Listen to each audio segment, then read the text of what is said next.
부산시의회가 정례회를 열고 회기 일정에 들어갔습니다. 총 66건의 안건 심사를 앞두고 상임위 소속 위원 개선 안건이 갑자기 상정되면서 일부 의원들의 반발이 이어졌습니다.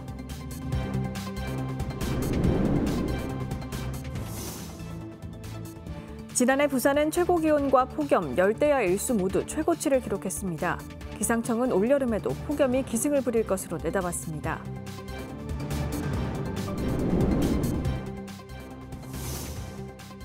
사상역 인근 삭막하던 주차장이 대규모 광장으로 변했습니다. 광장은 낙동강과 백양산을 연결하는 역할을 하게 됩니다.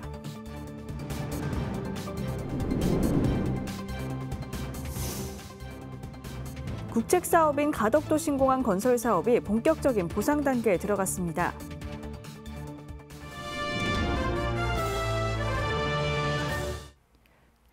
여러분 안녕하십니까? BTV 뉴스입니다. 첫 소식입니다. 부산시의회가 4일 제329회 정례회를 열고 회기 일정에 들어갔습니다.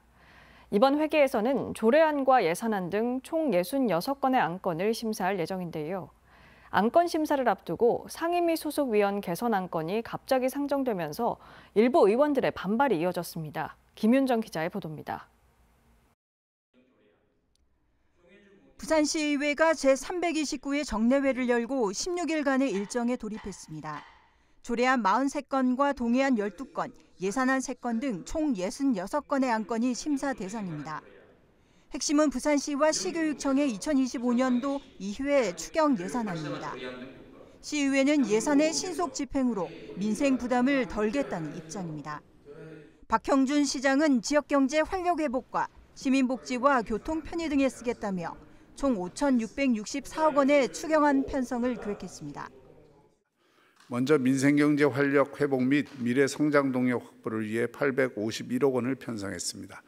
중소기업 및 소상공인 등 지원 확대를 통해 지역경제에 활력을 제고하고 김석준 시교육감은 미래 인재 양성 등을 위해 추경안을 쓰겠다고 설명했습니다.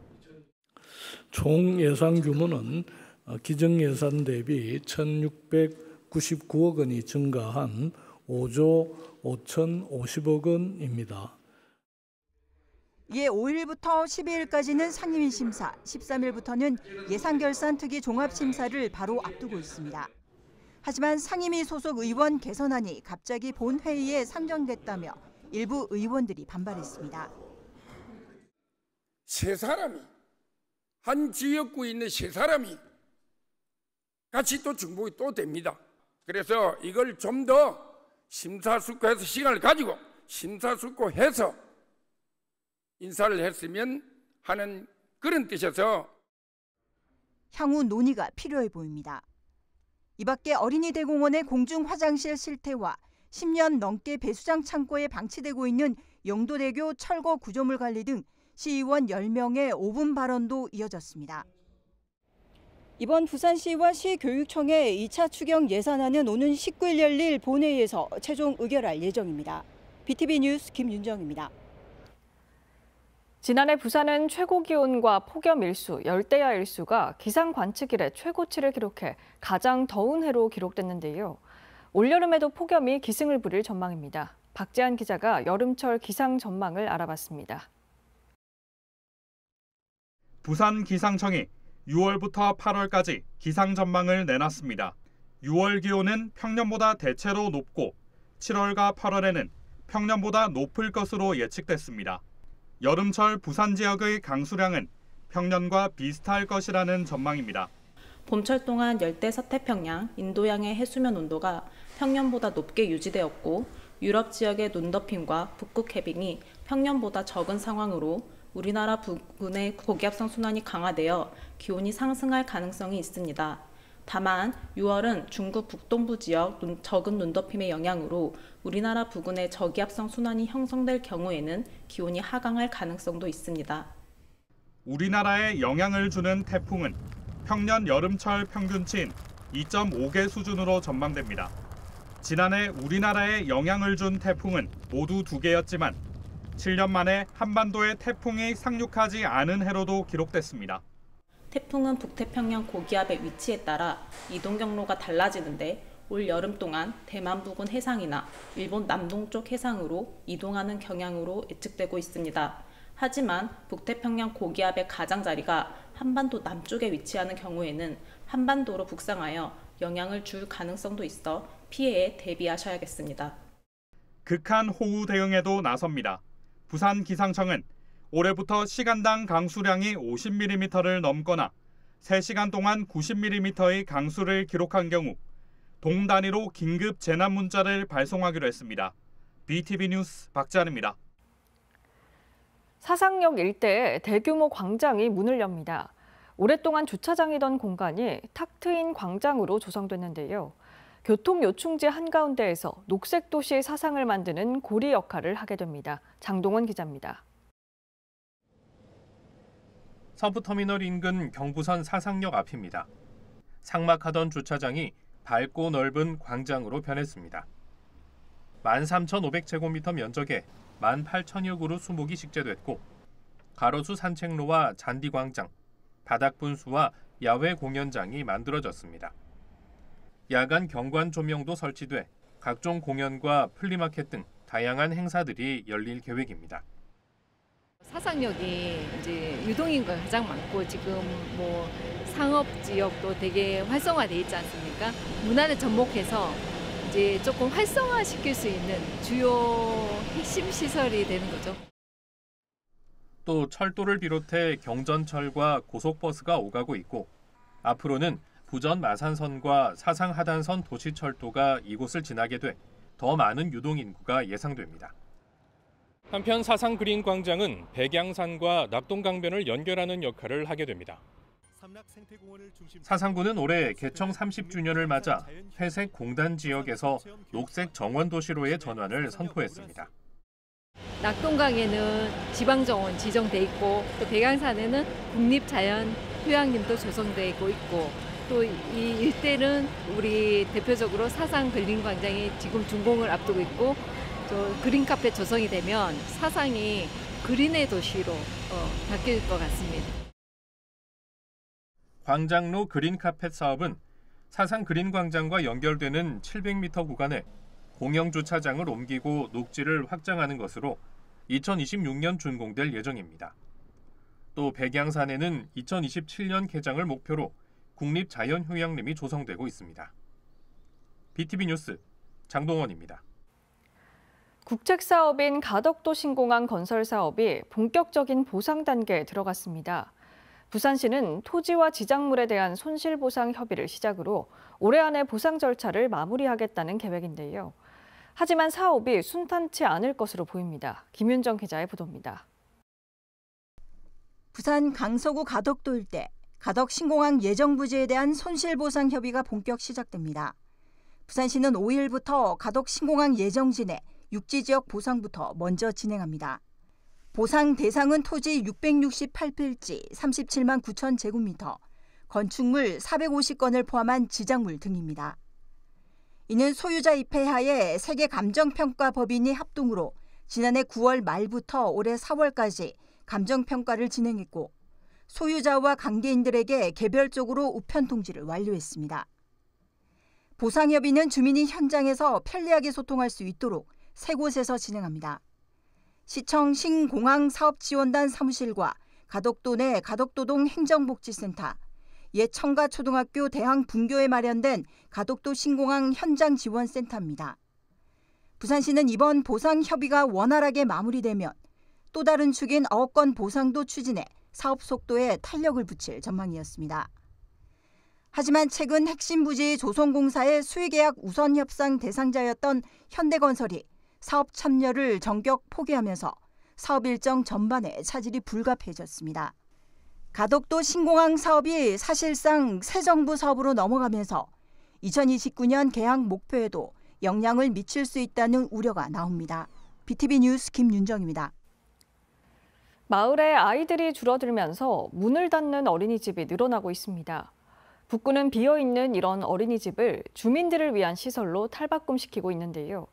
용도를 찾지 못하는 공간이 더욱 폭넓게 사용될 것으로 보입니다. 장동원 기자입니다. 노후주택이 밀집한 북구 구포동 실안골. 주민자치 프로그램 운영과 공부방, 어르신 공간으로 활용하기 위해 2020년 오래된 경로당을 리모델링했습니다. 하지만 운영하던 단체가 없어지면서 3년 전부터는 제대로 사용되지 못했고 최근 6개월 동안은 폐쇄된 상태였습니다. 북구는 이곳을 개방하기로 했습니다. 주민단체들이 신청하면 프로그램실과 주방을 비롯해 컴퓨터와 영상시설까지 무료로 사용하도록 했습니다. 마을에서 이제 공동체들이 좀 다수 지금 생겨난 상황이라서 활동을 많이 하고 싶어도 그분들이 제일 부족하고 아쉬워하는 부분이 상시 공간이 없다. 그럴 때 이제 저희 이런 공간은 또 무료로 개방해주고 갖추어진 시설들도 있고 하니까 굉장히 호응이 좋았어요. 북구 덕천동 덕천복지관에 들어서면 아기자기한 입구가 나타납니다. 아이들이 북적이던 어린이집이 3년째 비어 있습니다. 약 30년간 운영되던 어린이집은 아이들이 줄어들면서 2022년 문을 닫았습니다. 이곳 역시 주민 커뮤니티 시설로 사용될 예정입니다. 용도 변경 등 행정 절차들이 마무리되면 리모델링 공사에 들어간다는 계획입니다. 복지관은 특정 계층이 아닌 더욱 폭넓은 주민들이 이용하는 시설이 될 것으로 기대하고 있습니다. 드럼 입구에서부터 환한 기운이 있어서 어르신들도 이제 나오셔서 함께 이용하시면 건강에도 좋으시고 서로 지역 주민들 간에 이제 정도 있고 윤기도 흐르는 이제 그런 마을이 되었으면 하는 바람이었는데 이와 함께 덕천 도계공 아파트와 금곡동 주공 아파트에 폐원된 어린이집 4곳이 중년 재취업 상담실과 다문화 가족 지원센터, 복지 커뮤니티 시설 등으로 활용될 예정입니다. BTV 뉴스 장동원입니다.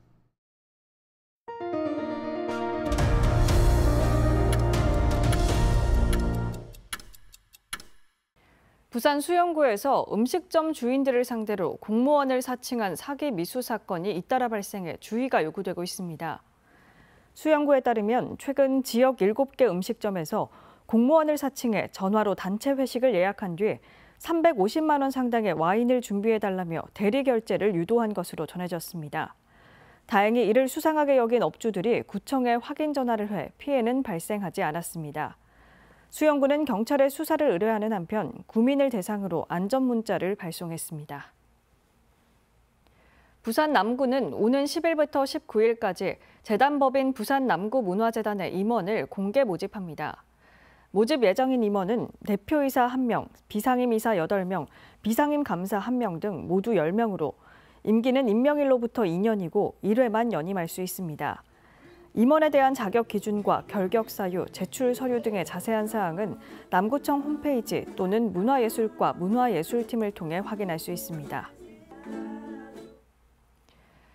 전국 최대 규모의 대학동물병원이 부산에 들어섭니다.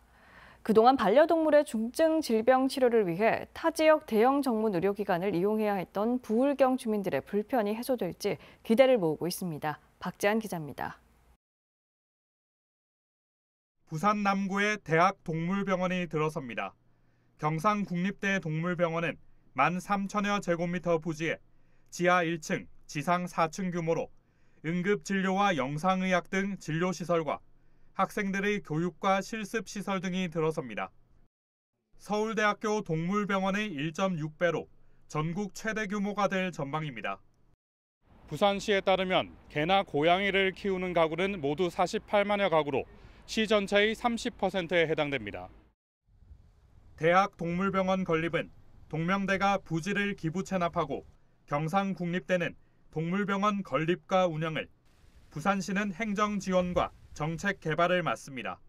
취창업과 관련 사업을 육성하는 등 지역대학 반려동물학과와 연계한 거점으로도 활용됩니다. 수도권이나 이런 쪽으로 이렇게 계속 유출이 되는 거죠. 부울경의 이제 동물 의료 서비스의 선진화를 이렇게 가져오게 되죠. 부산 시민이나 부울경 시민들이 좀 더 고급화된 이제 그 동물 의료 서비스를 혜택을 받게 됩니다. 그동안 반려동물이 중증 질환을 앓을 경우 타 지역 전문 의료기관을 알아봐야 했던 시민들의 기대도 큽니다. 저희 강아지가 고관절 이형성증이 있는데 이제 수술을 해야 되는 이제 심각한 상황까지 오게 되면 부산 쪽에는 수술할 이제 선생님들이 아예 안 계신데요. 그래서 이제 그렇게 되면 서울로 가서 거기에서 또 진료를 받아야 되고 이제 이렇게 알고 있는데 부산의 이제 대학병원에서 치료를 받을 수 있게 되면 아주 좋을 것 같습니다. 부산 최초의 대학동물병원은 오는 10월에 첫 삽을 떠 2027년 6월 완공을 목표로 하고 있습니다. BTV 뉴스 박찬입니다. 지난 5월 31일은 바다의 소중함을 되새기는 바다의 날이었습니다. 이날 기장군 대변항에서는 플러깅 행사가 열렸는데요. 플러깅은 조깅이나 산책을 하며 쓰레기를 줍는 환경정화 활동입니다. 전국에서 모인 시민들이 직접 바닷가 쓰레기를 수거하며 바다 사랑을 실천했습니다. 최영광 기자입니다. 기장군 대변항. 방파제 틈 사이를 파헤치자 부서진 세면대 조각이 모습을 드러냅니다. 테트라포트 안쪽 곳곳에는 페트병, 폐그물 등 크고 작은 쓰레기들이 어지럽게 널려 있습니다. 진짜 바다를 좋아하는 사람으로서 이거는 바다에 세면대는 조금 아니지 않나. 뭐 분리수거장도 아니고. 유튜버 바다 중독자 엄현용 씨가 중심이 되어 매년 바다의 날마다 열고 있는 플러깅 행사. 올해로 7년째를 맞은 이번 행사에는 서울과 경기, 전남, 대구 등 전국에서 시민 30여 명이 자발적으로 참여했습니다. 스스로 이제 뭔가 바다에 대한 좋은 일을 해야 되겠다. 그런 어떤 생각으로서 이제 바다 쓰레기 줍기를 한 7년 전부터 시작했는데 또 이렇게 많은 사람들이 모였네요. 참가자들은 마대자루를 들고 방파제 아래 해안선 곳곳에 버려진 쓰레기를 수거했습니다. 한 번의 플러깅으로 평균 75리터 마대자루 70여 개가 가득 찰 정도입니다. 군데군데 쓰레기들이 이제 있어가지고 이렇게 청소하고 나니까 바다 깨끗해지는 것 같아서 기분이 너무 좋아요. 쓰레기를 줍는 시간은 짧았지만 참가자들의 마음에는 바다를 아끼는 깊은 울림이 남았습니다. 일상 속 무심코 지나쳤던 작은 습관을 되돌아보는 계기가 됐다는 소감도 이어졌습니다. 좀 반성을 많이 하게 되죠. 네, 그래서 그냥 무의식결에 하는 습관들이 결국은 이렇게 돌아오는구나라는 생각들을 정말 많이 하게 돼요. 쓰레기 없는 푸른 바다를 만들기 위한 한 걸음. 이들의 손길이 오늘 바다를 조금 더 깨끗하게 만들었습니다. HCN 뉴스 최현가입니다. 박물관의 금고로 불리는 수장고는 소장품의 도난이나 사고 등을 막기 위해 관리 담당자만이 출입할 수 있는 것이 일반적입니다. 그만큼 대중들에게는 공개되지 않는 미지의 영역이었는데요. 그러나 요즘에는 이런 수장고까지도 일반에 공개하는 사례가 늘고 있습니다. 세종에 있는 국립박물관 단지 역시 개방형 수장고가 적용됐는데 곧 일반에 선보일 예정이라고 합니다. 어떤 곳인지 김우순 기자가 먼저 찾아가 봤습니다. 고려시대 것으로 추정되는 청동사발. 국내 한 화학과 교수가 연구 과정에서 수집한 유물을 기증한 것입니다. 1990년대 과학실에서 주로 쓰였던 현미경과 지구본. 이 물건은 청주의 한 초등학교에서 기증했습니다. 행복도시 국립박물관 단지 수장고에 보관 중인 기증 자료들입니다. 그동안 일반 관람객의 접근이 제한된 비밀의 공간으로 여겨져 왔던 국립박물관 단지 수장고가 일반에 공개될 예정입니다. 최근 들어 수집과 보존 대신 공유와 활용의 개념을 담은 개방형 수장고가 늘고 있는데 이곳 국립박물관 단지에도 지하 2층에 400제곱미터 규모의 개방형 수장고가 조성돼 있습니다. 국립박물관 단지에는 총 5개 박물관이 들어오다 보니 다양한 주제, 다양한 시대의 자료가 한꺼번에 보관되는 공간이라서 이 자료를 어떻게 관람객에게 많이 향유할 수 있을까, 공개할 수 있을까라는 그런 차원에서 이 개방형 수장고를 조성해서 이곳 개방형 수장고는 오는 10일부터 일반에 개방됩니다.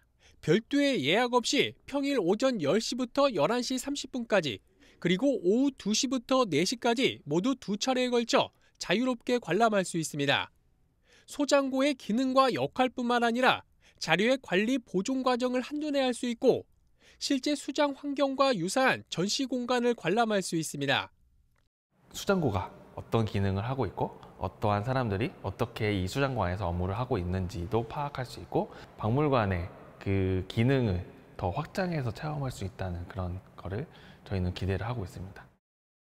한편 현재 이곳 수장고엔 행복청에서 관리를 맡긴 자료 1000여 점과 기증자료 500여 점이 있고 이 중 100여 점이 개관에 맞춰 일반에 우선 공개될 예정입니다. BTV 뉴스 김우순입니다. 최근 도심 공원에 야생 너구리를 마주치는 일이 잦아졌습니다. 너구리를 본 시민들 반응은 다양한데요. 오늘은 도심 속 개체수가 증가하고 있는 야생 너구리 관련 소식 자세히 전해드리겠습니다. 김진중 기자입니다. 해질 무렵 어슬렁어슬렁 공원에 나타난 너구리. 잔디밭을 지나 사람들이 오가는 길도 아랑곳 없습니다. 산책길에 마주한 너구리에 놀라 한쪽으로 피해가기도, 신기한 듯 사진을 찍기도 합니다. 너구리가 자주 출몰한다고 알려진 서울 도심공원입니다. 야행성인 너구리를 봤다는 시민들 목격담은 낮밤을 가리지 않습니다. 지난번에는 진짜 매일 보다시피 한 4일은 정도는 봤어요, 맨날. 엉금엉금 기어다니고 사람 보면 도망가지도 않아요, 그냥. 살살 우리 올라가면 살살 올라가면 너구리도 살살 이렇게 다녀요.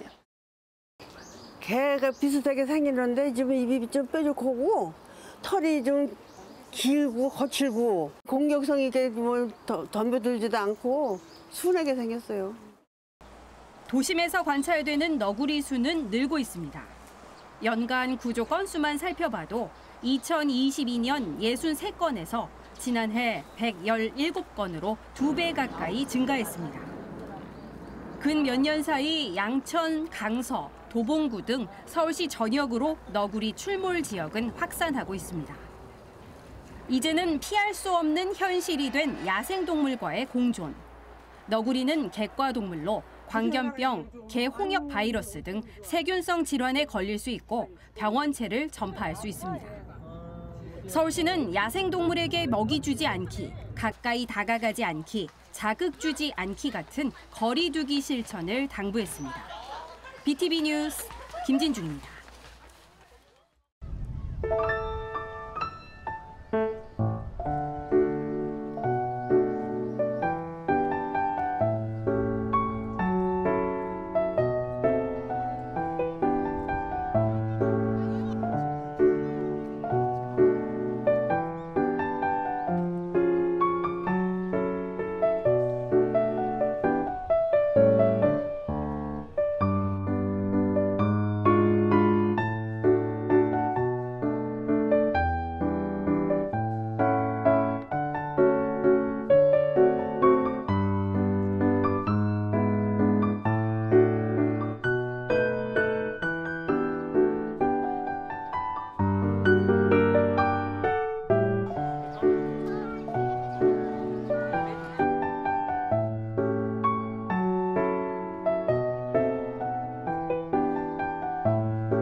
이상으로 BTV 뉴스를 마칩니다. 오늘 전해드린 소식은 유튜브 채널과 뉴스 홈페이지에서 다시 보실 수 있습니다.